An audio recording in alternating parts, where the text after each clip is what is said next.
This is the Lone Crater YouTube. We hope this video helps. You start with both files open and the exact Excel table named. This gives Word a stable reference. In Excel, select the table and create a named range or convert to a table Ctrl+T. Save the workbook so Word can read it. In Word, place the cursor where the data belongs. Once done, decide whether you want a live link for updates or an embedded snapshot. Linking keeps data current. Embedding preserves a fixed version. You will insert the Excel content using Word's Create from File or Paste Special. Both preserve formatting and optionally link. Use Insert Object Create from File and browse to the saved workbook, then check Link to File for live updates. Alternatively, copy the Excel range, then in Word choose Paste Special Paste Link Microsoft Excel Worksheet Object to bring in only the table area.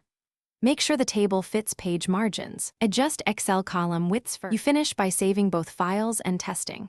Change a value in Excel, save, then return to Word and confirm the linked content updates. If the link breaks, use Word's Edit Links to Files to repair or relink to the correct workbook path. Relative paths can help when moving files.